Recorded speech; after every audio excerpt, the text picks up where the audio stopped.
پرانی بات ہے کہ ایک گاؤں میں ایک کاشتکار رہتا تھا جو اپنے بیٹے جان کے ساتھ رہتا تھا۔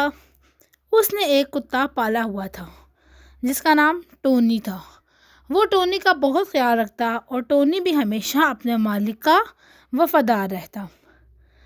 جب کاشتکار کام پر جاتا تو ٹونی اس کے بچے کا خیال رکھتا، اس کے بچے کے ساتھ کھیلتا اور اسے ہر چیز سے محفوظ رکھتا۔ وہ کاشتکار ٹونی پر بہت یقین کرتا تھا۔ وہ ٹونی کو اچھی سے اچھی خوراک کھلاتا اور اسے سونے کے لیے آرام دہ بستر بھی مہیا کرتا۔ ایک دن جب کاشتکار کھیتوں میں کام کر رہا تھا تو اس کا دوست جیک اس کے پاس آیا اور کہا کہ تم اپنے ڈاگی یعنی ٹونی پر اتنا یقین کیوں کرتے ہو؟ آخر کو وہ ایک کتا ہے، اگر اسے بھوک ہوئی اور اسے کھانا نہ ملا تو وہ تمہارے بچے کو بھی کھانے سے گریز نہیں کرے گا۔ تمہیں اسے یہاں سے نکال دینا چاہیے۔ جیک: نہیں، وہ کئی سالوں سے میرا وفادار ہے اور اس نے میرے ساتھ کبھی برائی نہیں کی، میں اسے نہیں نکال سکتا۔ یہ کہہ کر جیک دوبارہ سے کام کرنے لگا۔ اسی گاؤں میں ایک بھیڑیا رہتا تھا جو بہت ہی مکار اور چالاک تھا۔ وہ ہمیشہ سے اس کاشتکار کے بچے کو کھانا چاہتا تھا لیکن وہ اس کے کتے سے ڈرتا تھا۔ ایک دن جب کاشتکار کھیتوں میں کام کرنے میں مصروف تھا، اس وقت اس کا بیٹا گھر میں اکیلا تھا۔ جیسے ہی بھیڑیے نے دیکھا کہ بچہ گھر میں اکیلا ہے، وہ گھر میں چلا گیا۔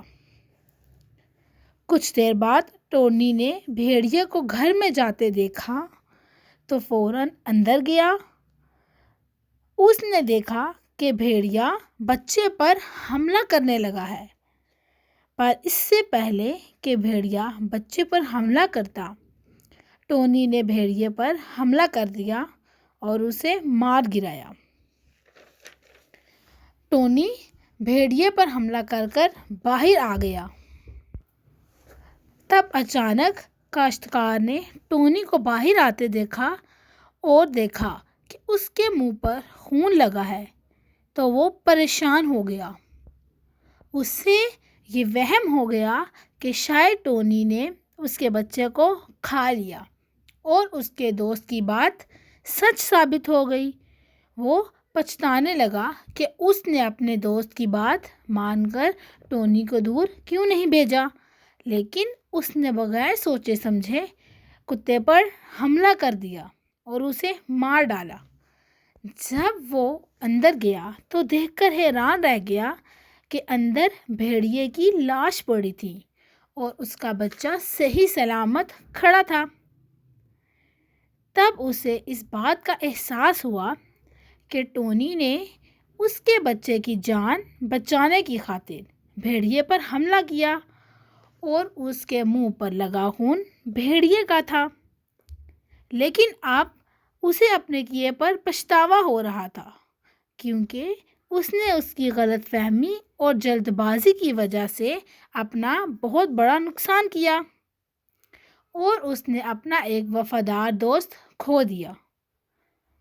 پیارے بچوں، آپ کو کوئی بھی کام جلد بازی میں نہیں کرنا چاہیے، اس سے آپ کو نقصان پہنچ سکتا ہے۔ اگر کاشتکار جلد بازی نہ کرتا اور سارا معاملہ سمجھ جاتا تو وہ اپنے وفادار دوست کو نہ کھوتا۔ کہانی ختم۔